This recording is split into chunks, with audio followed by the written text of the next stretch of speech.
Hello, everyone. Welcome back to another episode of the podcast. Beautiful You. I'm your host, Avantika. Today is International Transgender Day of Visibility. And to celebrate this occasion, we have a bonus episode out today. Transgender Day of Visibility is an annual awareness day celebrated around the world.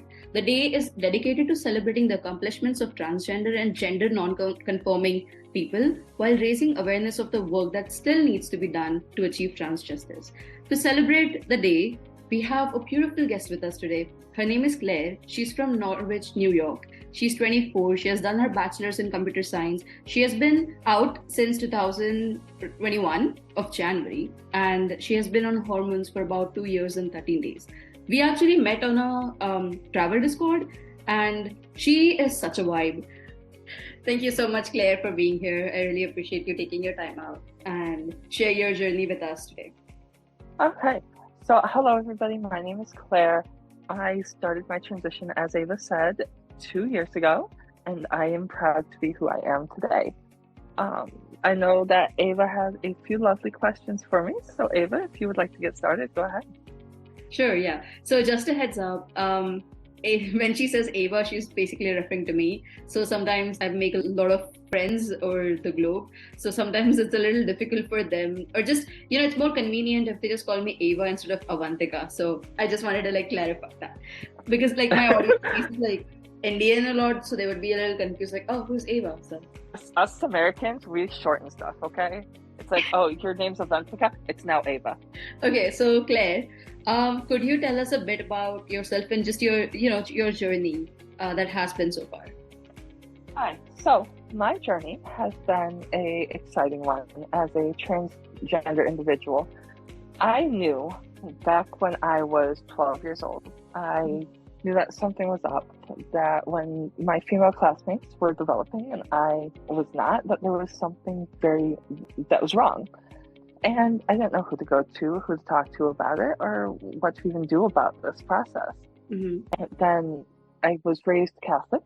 I grew up in the Catholic Church. And who do you turn to? You can't turn to your parents. You can't turn to your teachers. I didn't know who to go to at all. And I eventually, throughout high school and college, discovered what a transgender individual was, or who they are as an individual. And then one day in 2021, in January, I decided to come out and to start my lovely journey. How did you come across, in college? Like you mentioned, you came across the transgenders in college. So how did you come across that? Just through interacting every day with other individuals. There was an identity group on my college's campus, the Identity Alliance, which I grew with, and I became a member of their executive board. And us in the United States at least, the communities are vastly different, where we all would get together, we'd have cookouts and barbecues and just get to know the overall queer community, and it was amazing. Okay. So how has you said that you have been on hormones for the last 2 years and 13 days, right? How has your journey been with regards to using hormones? In regards to using hormones, the progress was slow at first. Girls out there, or to my trans men or non-binary friends, anybody who is on hormones, just know that the beginning is slow and it's going to be rough, because you're going to want the transition to happen just instantly. You are going to instantly want to have the features of the gender or body that you identify most with. Mm-hmm. And for me, that was so true. I wanted to have all of the features of a female immediately. I'm like, yes, I'm finally on hormones, let's go. And then it was slow progress. So just know out there that although progress is slow, it does happen. If I could see myself today from 2 years ago and where I am today, I would be baffled. My mind would be blown. I am now on shots. So I started out on the pill. I started out on the estrogen pill, and they slowly upped my dosage of it. They slowly upped the dosage of estrogen from 2 milligrams to 4 milligrams to 6 milligrams to 8 milligrams. And now I'm on the injection. So now I do an intramuscular injection every 2 weeks of 1.5 milliliters at 20 milligrams per milliliter. That's interesting. Wait, so and I take spironolactone. Oh, so you take it for the lifetime? Yes, I take it for life. Okay. How is what is the process like for transitioning in US? Because I'm assuming it's different in different countries, right? So how is it like in US? So in the United States, what we do is this thing called informed consent. Since the healthcare system is vastly different than that in Europe, for instance, I know of 2 trans individuals in the United Kingdom. Both of them are male to female trans, as I am, and they have been on the wait list for 3 years and still haven't started hormones. Wow. 3 years. 3 years of knowing and being out. So I am grateful and lucky for the country that I live in and the country that I have been able to develop in. Because all we have to do is informed consent. We sign the form, which is scary in some cases. It's like, I had a conversation with somebody recently, actually on the server, and he was like, so, what checks and balances were there? I'm like, the only real person who questioned me was my therapist, and out of everyone, the only one who really pressured me, whereas if it's like, is this truly what you want, was my therapist. My doctor, yes, she asked me questions and medically necessary questions, but then it just found a great one because I know that this is who I am and who I've always been. Right, yeah. But for others, that might not be the case. But I mean, the statistic is so low on people who detransition. I'd have to actually look it up because I don't want to give the wrong information to all of you out there. But definitely take the time today, look up the statistic for your country of the people who detransition. And I will guarantee you it is way less than those who decide to transition. Why do you think the reason behind that would be? The reason behind people detransitioning versus transitioning, and do you know what I mean when I say detransitioning? Having regrets about. Yeah. So do they go back to the gender that they were born with? Yes. Okay. So are you aware of the process that goes behind it? No, I am not. I cannot speak on that process because I haven't done my research on it, because it's not something that I foresee doing. Yeah, no, that makes sense. So you were 22, right, when you started on hormones? Yes, I was 22 years old. 22 years young. 22 years young, and yeah. God, I feel like I am 16 going on 17. Oh, that's so beautiful. I love that. I love your energy, man. Hormones have changed my life. Yeah, I love that. Like, honestly, I see how happy you are talking about your journey and just how happy you're with the outcome. Even when we're on calls on the server, it's so nice to always talk to you. Your vibes are just so welcoming, Yeah. Okay, so I am generally really curious to know what's the process behind that. Like for you mentioned that you had to go to a therapist. There was informed consent and such, right? But do you talk to a psychiatrist first and then get their, I don't know, a consent or something? They give the go for transition, or is there a procedure that involves psychiatrists as well, or general practitioners maybe? Do you have to go through several tests to get approved for a transition? So in terms of transition approval, they follow the WPATH 7 standards, and now WPATH 8, I believe, is out. So WPATH stands for World Professional Association for Transgender Health, and it is a gender dysphoria association. It's a professional organization devoted to the understanding and treatment of transgender individuals. So they follow that standard of care of WPATH 7 and WPATH 8 when it comes to evaluating somebody who has gender dysphoria, because we are diagnosed with gender dysphoria. It's a mental health disorder. So they follow that standard of care and that standard of practice. So there's certain check boxes that a patient needs to meet. And no, I started my transition 2 years ago, over 2 years ago now. So do I necessarily remember all of the questions that they asked me to start my journey? Lord, no, it was one doctor's appointment. Oh, okay. So I knew what I wanted. Yeah. and they just delivered.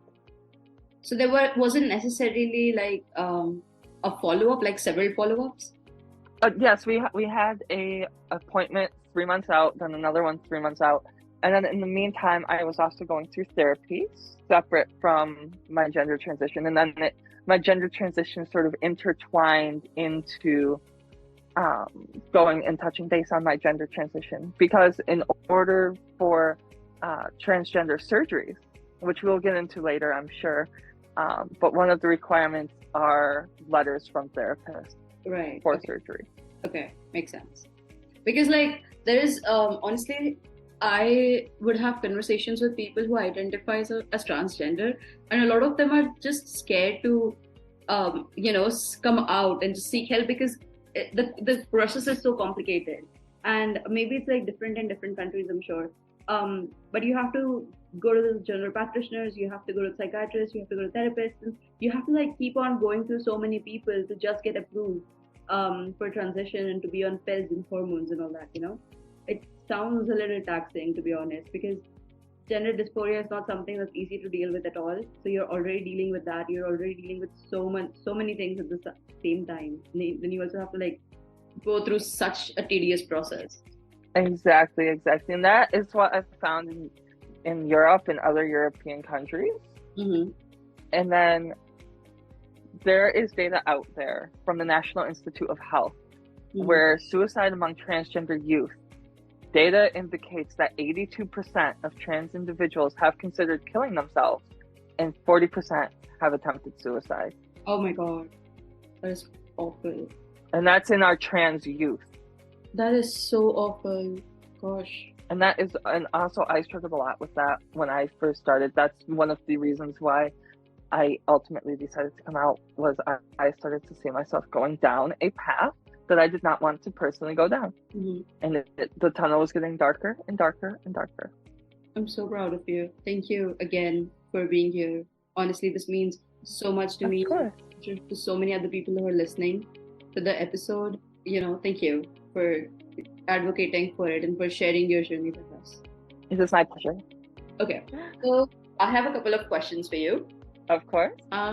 Okay. How did people around you respond to you coming out to them? So my family was shocked, to put it lightly. They didn't know how to take it. I actually came out to all of my friends on my college's campus. Oh. Okay. And my professors before my parents knew. Okay. How was that like? It was like I was keeping a secret from them. And it was a very, very big secret that I didn't want anybody to know about. And then I grew more comfortable with my secret, and now I share that secret with the world. Mm-hmm. So it was definitely tough mm-hmm. about when I first came out, and when I first told people, they're like, "Oh, you're what? You were a what? And you want to be a what?" Mm-hmm. It's like you were a boy, and now you want to be a girl. Mm-hmm. Why? The biggest question was why. And then they got stuck. My mother especially got stuck on the fact that she lost a son. And she told me this. She had lost a son. And I'm like, but you're a beautiful daughter who loves you. And you should love them with every bit of respect that you had for your son. That sounds intense. It was very intense, especially for a 22-year-old who's just now discovering themselves. Of course, and coming out to be their true being. What do you say was the hardest part of the journey for you? The hardest part of my transition journey would be just all of the waiting for surgeries, for this hormone, for that hormone. Some hormones they don't prescribe in the US, others they do. It varies from country to country. Mm-hmm. And then the other one is, do I tell people? Do I tell people that I'm transgender? Mm-hmm. Me and you were talking about this a little bit before this, actually. Yeah. There's a girls' trip to Hawaii that we have planned for beginning of August. Do I tell these other 20 girls that I'm transgender, that I'm male to female trans? Or do I just let it lie because I've always wanted to be one of the girls? Mm-hmm. And that's something that I still don't know the answer to, and I don't know if I even will by the time I get there. But that is all part of the journey. When is this trip going on? August 1st. Okay. Is there anyone on tentatively the trip who knows about it? Carly. Oh, okay. Maybe, if Carly's going. I think she's going on the Florida trip as well. Yes, but she hasn't confirmed Hawaii yet. So far, how do you know that you want to tell someone about, that you identify as a trans woman? So, like, how do you know that you want to tell someone about it?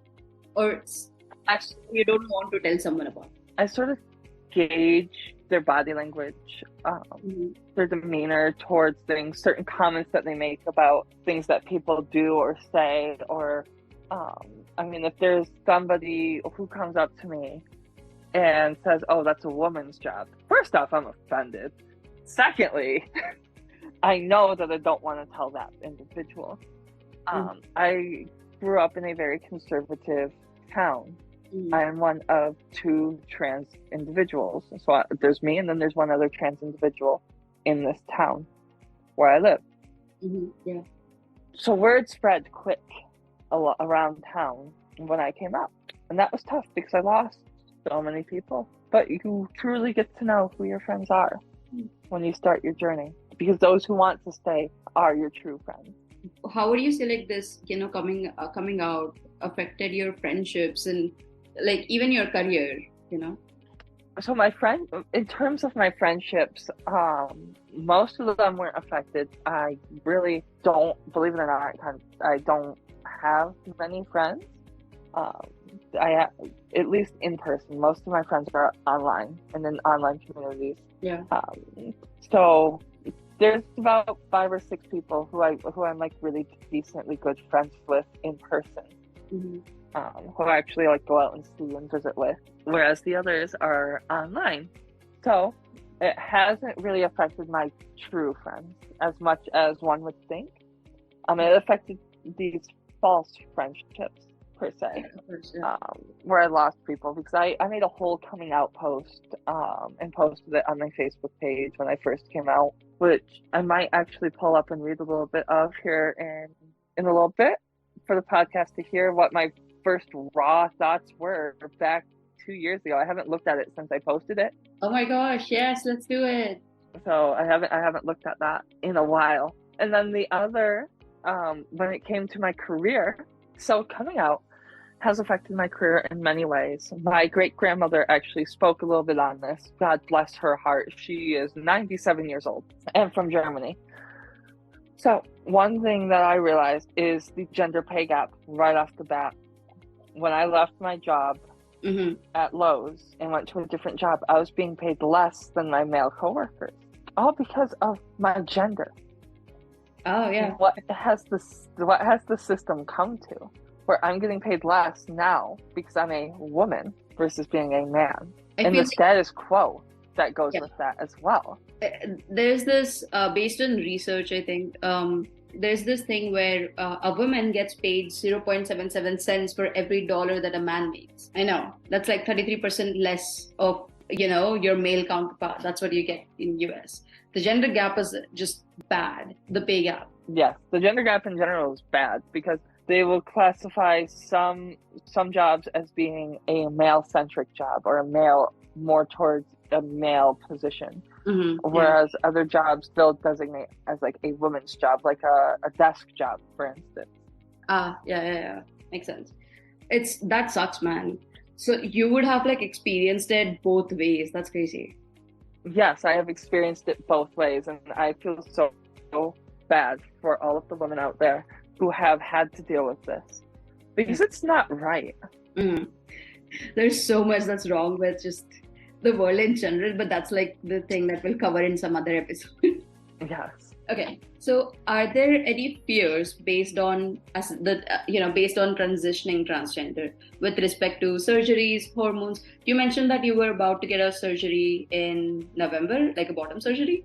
My consult for it. So the consultation for bottom surgery, yes, my bottom surgery consultation, which is a vaginoplasty for all of those out there who don't know what it is.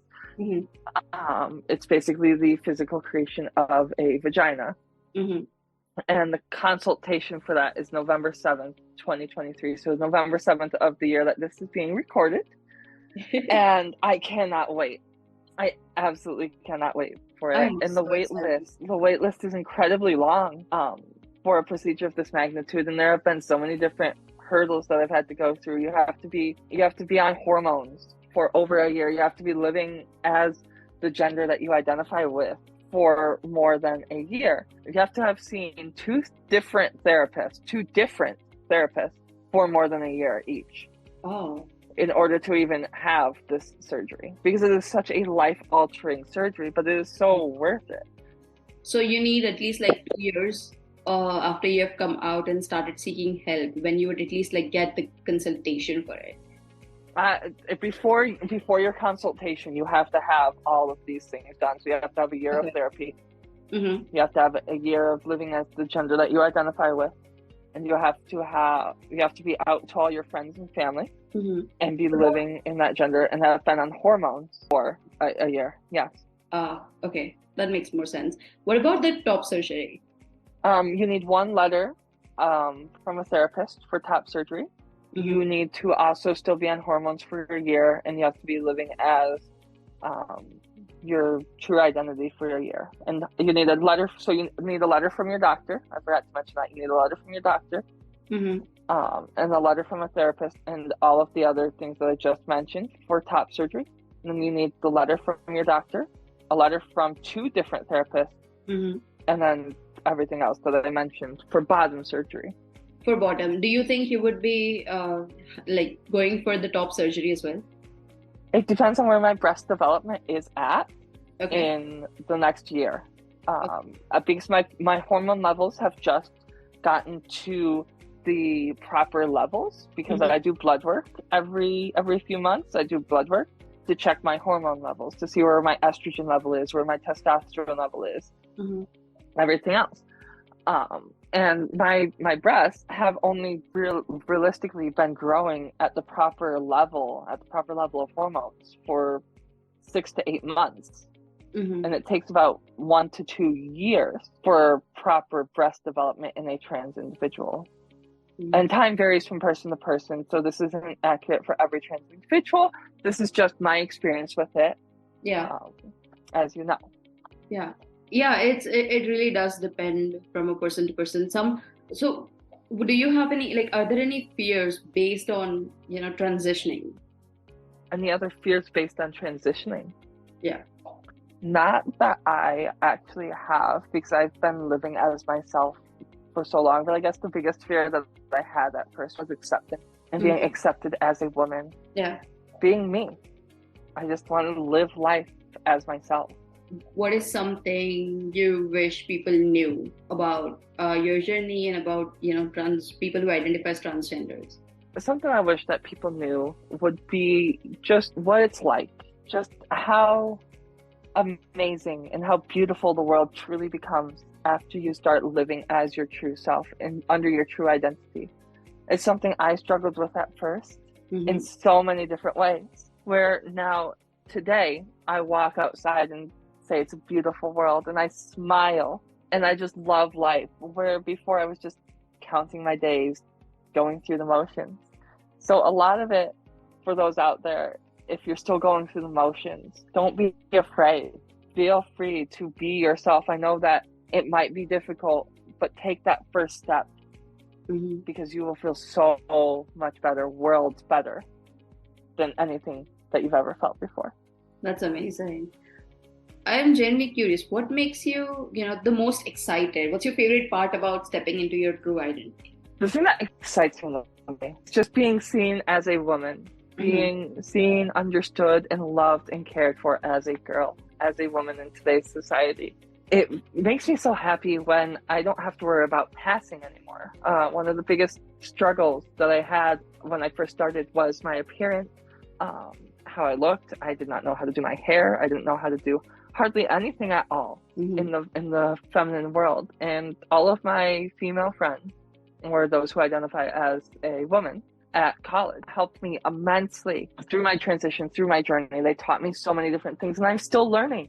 Yeah. Still learning how to be a woman in today's society. And it baffles me that I learn something new every single day. But I smile, I go out there, and I'm seen as a woman, and that just makes me the happiest girl. the happiest girl in the world. That is amazing. I wish people could see, see you when you're talking about it, because like right now I'm looking at you and it's like I can tell, I can see how happy it makes you. I wish people could just like see that spark and that beautiful smile that you have when you're just talking about it. That's amazing. I'm so You're making me blush. I'm so happy for you, man. When do you feel the most beautiful? I feel the most beautiful when when I'm all dolled up and when I go out and Mm, go out to like the different bars, or I go out to the different city spots and just experience the world and the travels that I can. mm-hmm. And it just brightens my day. Wearing a dress, that's honestly when I feel the most true and the most beautiful being that I ever was. Because I love wearing dresses. I never got to wear them when I was younger. I've Yeah, only been wearing dresses now for 2 years, that is so which is sweet. so cool. It's so surreal. I love the flow of them, and Mhm. if I can find an excuse to wear a dress, girl, you bet your ass I'm wearing one. That is so cool. Oh, I still remember like the first time I ever saw you. We were on the Discord call, and I think that there were like a couple of other there, like Trayson and Carly and everyone, and we were just like hanging around. And you had your camera on, and honestly, I was like, "Oh, that's such a pretty girl." That was like my first thought that I had. It's like, "Oh, you're so beautiful." Like I couldn't tell. Like when I was like looking at you, I was like, "Oh, that's such a beautiful woman out there," you know? Oh, thank you. Of If course. you guys could see how much she is making me blush right now. But if this was like a video podcast, then they would have seen it. Your face is red, girl. A little like off topic, but what's your sexual orientation? My sexual orientation. Mm-hmm. Now, for those of you out there who don't know what the basis of this question is, that Ava is asking me, there's a big Yeah. difference Mm-hmm. between sexuality and your gender identity. So your sexual identity and how you identify with your sexuality Mm-hmm. is vastly different than your gender identity. And I struggled with that at first when I was first discovering myself. I'm like, am I straight? Am I lesbian now? Am I bi? What am I? Mm-hmm.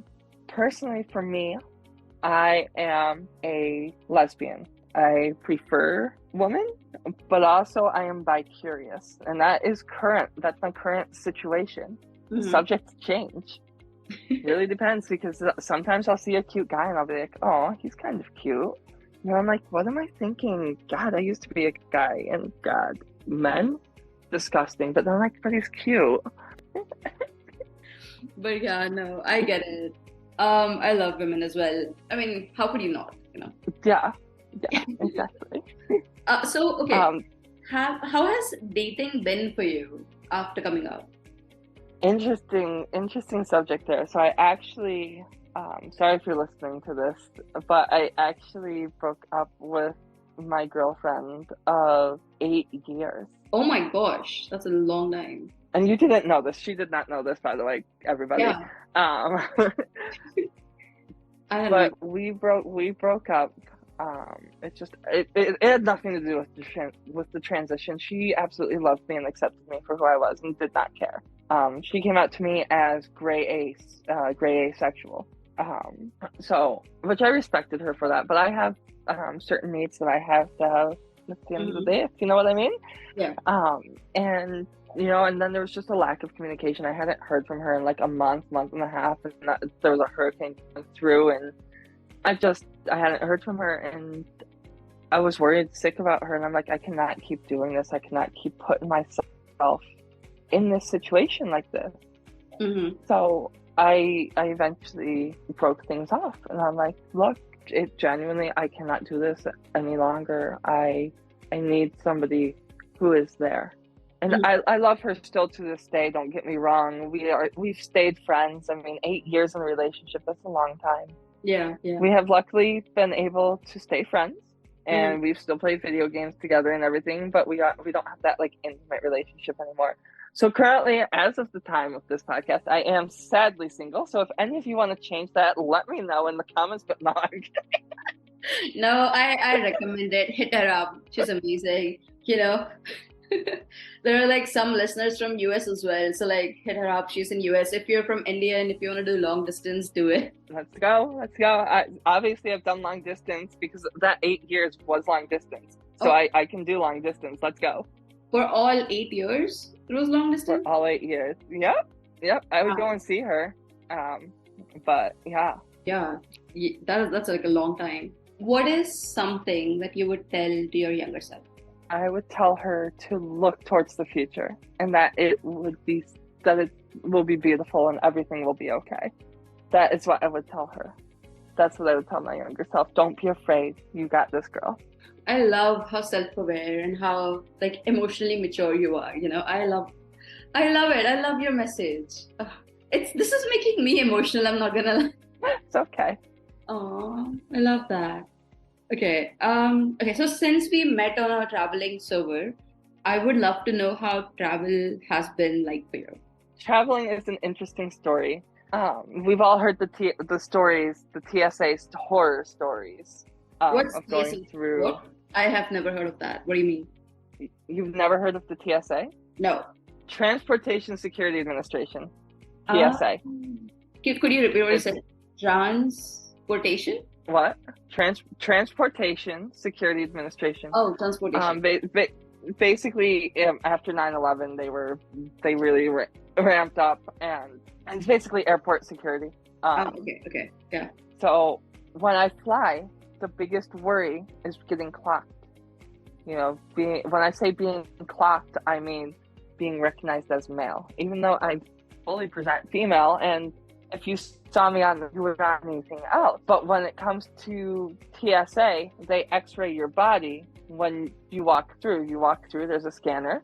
They hit a button, male or female, based on your appearance. It's a very binary system, which they're working to change, and I don't know if they've changed it yet, to not necessarily focus on identifying things. But Yeah. I've heard stories of trans individuals, or however they wish to identify, being pulled aside and getting an extra little nice pat down in between the groin because their appendage, we'll keep it a little PG here, their appendage set off an alarm saying it's a suspicious item because they were scanned as female, or that there's there's a unknown foreign object in between the legs. And it's like, yes, I totally identify with the fact that object is foreign to me, but I don't need you touching that PSA. Yeah. No, you're right. So you have to really know your rights when you fly as a trans individual, at least leading up to your surgery. Like, I know when I fly, it's actually one of the biggest fears that I have, even still today. I'm flying out to London on the 2nd of April of this year. Mm-hmm. And I'm worried about going through TSA, worried about going through customs, because I have hormones, I have medications that I have to bring with me that I have to be on for the rest of my life, that I cannot have being confiscated by TSA. But know your rights out there. Research the rights for your country or the state that you live in. Is what I recommend. I know that at least in the United States, I have the ability to request a private screening, a private pat down by a female officer, because that is the gender I identify as. So you have to really know your rights. So I know to request a private screening, female officer, supervisor. 3 keywords. Yeah. Thank you for sharing.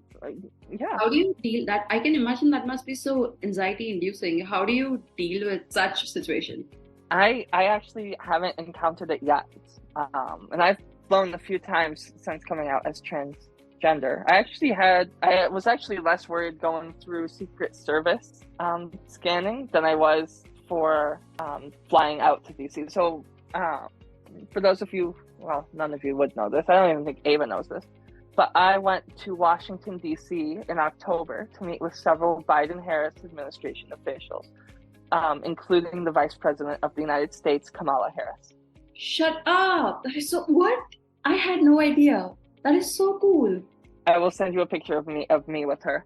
And we spoke with each other for 30 minutes as a group to her. And we were there in part with College Radio Day and Voices for Peace. With the whole Ukraine situation, and I got to meet Julian Lennon, who was John Lennon's son before this as well. That is so cool. Oh my God, that is so cool. So I was actually more comfortable going through Secret Service Yeah. security than I was going through the airport to get there. Wow. I know that's a lot to process right now, just casually dropping that here, you know. That is, But there'll be a podcast linked below to that audio recording from that interview if you all want to listen to it. oh my God, yes. Sorry, I just totally stole your podcast, Ava. No, that's completely fine. I'll send the link and I'll be like linking it down below, guys. Please check it out. It would be amazing. Okay, Yes. going back to some, I have like 2, 3 more questions for you. How do you think we as a society could make a better place for people who identify as transgenders? Like common people like me, you know, like how could we step it up and how could we make society a better place? Just make it more known, make it more common, make it so that people aren't necessarily afraid to be who they are. Mm-hmm. Don't be judgmental. You know, a lot of people are judgmental when it comes to the term transgender and being trans. It's like, oh, they're trans. There's this bad connotation around being transgender, and a lot of people don't understand that it's just who they are. Mm-hmm. It's just they were born in the wrong body. What do you think needs to be changed or something that needs to be done more? Something that needs to be changed, it would definitely be awareness, different programming for it, different ways that the media deals with it, and just overall more knowledge about the subject. There really should be more knowledge out there for individuals, whether that be just at your general doctor's office or just out on the streets. Don't be afraid. Put it out there. Be you. Right, that's a beautiful message. What would you say to someone who is transitioning or is in the questioning phase of their identity? That's a tough question, actually. Out of all of these questions, that is a tough question. Because for somebody who is juggling with their own identity, it is a individual process. Mm-hmm. To them, I would say, you are loved no matter what you choose. You will make it. And I would go up to them if I knew them.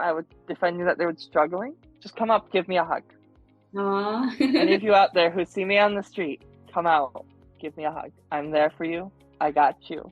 Thank you for spreading so much love out in the universe. You know, that's amazing. Now, there was that post that we were talking about earlier. I don't know if you want I was going to come back to me to share that. The Facebook post, yeah. Would you like to read it for us? Yes. So for a little bit of context, back when I first came out to everybody, so this post was made March 24th, 2021. I actually was on hormones before I posted this. Mm-hmm. That's crazy. That's a crazy thought. So what it says is, dear loved ones, friends, and family, I want to thank you all first for shaping me into who I am today. Without all of your love and small moments in time spent together, I wouldn't be where I am or even who I am today. This past year, with the pandemic shutting down the whole world a year ago, to now having some borderline defense against COVID with a vaccine, a lot has changed. A lot has changed over the last year, and so have I. What I'm about to tell you is a huge step for me, and I thought that this would never happen. A step that seemed impossible to say. My name is Claire. I am a transgender female. I am more confident in who I am now than ever before in my life. To tell you all this takes a ton of courage. I never expected to be here telling you this, but I am. And I am proud to do so. Let me get some different questions out of the way first. I have known that I am a female for quite some time, and I've kept it to myself. In the end, this is who I am. I didn't choose to be trans and born in the wrong body. It ended up happening that way. This is who I have been and will continue to be. What I have chosen is to express who I truly am and live a happy life. What does transitioning entail? Hormones? I am currently taking hormones to become the woman I am. Surgery? Yes, eventually I will have the op. No idea on a time frame yet, but eventually. Why now? I was scared of who I would lose, what I would lose. I saw myself starting to go down a dark path and I did not want to go down that path. I now see that I have nothing to be ashamed of and nothing to lose. In conclusion, to those of you who decide to stick around throughout my journey, my love and gratitude goes out to you. My adventure and life begins now. With tons of love, Claire. That is such a beautiful message. Wow. How are you feeling? Good. I feel amazing. I'm proud, happy, and I feel loved. I generally don't know how to respond to that, because it's like I could feel so many emotions and so much passion into the message. And as you're reading it, I can see it on your face as well. And it's like, thank you. You're so incredibly brave, for coming out and for being so true to yourself, for advocating for it despite so many challenges that you face along the way. We need more people like you. And you're like always constantly blooming with love. And it's so overwhelming, but in a good way, to see you being so happy with your true identity. And I'm happy to share this journey and happy to spread the love and share the love, because all of us out there need that love in life. And if you are disowned by your family, or if anybody ever makes you feel like you aren't loved, talk to me. I will adopt you and make you one of my own. Thank you. I hope this reaches out to the right people and, it helps someone out there. Me too. We will be coming to an end of the episode. Before that, where can people find you? People can find me on Instagram, Claire_Marie_R. You can also find me on Discord. Send me a friend request. I don't mind at all. You can put my Discord out there. Now, just note that my Discord tag, the hashtag at the end, will change for whatever year it is. So right now it's 2023. So next year, if you're listening to this in 2024, it will be my username, hashtag 2024. So just keep that in mind when you're looking for me on Discord to add me as a friend. That does change per year. But yeah, find me on. You can even find me on Facebook, Claire Richardson. I will be linking all of her socials below. Feel free to reach out to her. She has an amazing vibe. She's so welcoming and so loving. And it's like you feel a constant connection. You feel this instant. That's the word that I'm looking for. You feel an instant connection with her. And she's always like blooming with love and just happiness and, radiant and of radiance. And it's amazing. So if you ever feel like reaching out to someone, please do. The Instagram, for all her socials will be linked in the description below. And you can reach out to me on Instagram and email as well. So all of my socials will be linked down below. If you're listening to this on YouTube, I would really appreciate it if you could subscribe, comment, like, and all that. And if you're listening to this episode on Spotify, and if you like the episode, please give it us a 5-star review, because it helps us reaches out to more people. It helps us reaches out to masses, and we will be having more content where we have people over on the podcast and we talk about their journey regarding different aspects relating to mental health. So thank you, Claire, for being here. Before we end the episode, is there anything else you would like to, tell the listeners?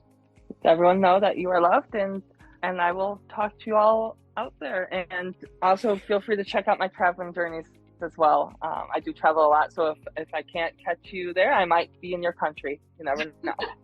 When are you coming to India? Girl, I don't know. We just talked about this. You should come to India. What are you doing? All right. We'll make plans. Yeah, plans to follow, guys. Yeah, I'll be hosting you, man. Just come to India, ASAP. And if you have a question, oh, India is so huge, where do I travel? Just come to Mumbai. Just live with me, I'm here. Perfect. Thank you, everybody, for listening to my story and allowing me to share a piece of me and my history. That means the world to me. Thank you so much for sticking to the end. And thank you, Claire, so freaking much to be on the podcast and talk about your journey. And it's been throughout listening and even just being your friend and just getting to know parts of your journey throughout, it has been honestly so eye-opening. And it's the way you articulate about your journey, and it gives us so much insight and so much understanding with so much compassion. So thank you again for being here. This has been an amazing episode. I thoroughly enjoyed talking to you about it. Thank you again for being here. Of course. All right. Goodbye, everyone. All right, I'll see you guys in the next episode. Bye. I love you.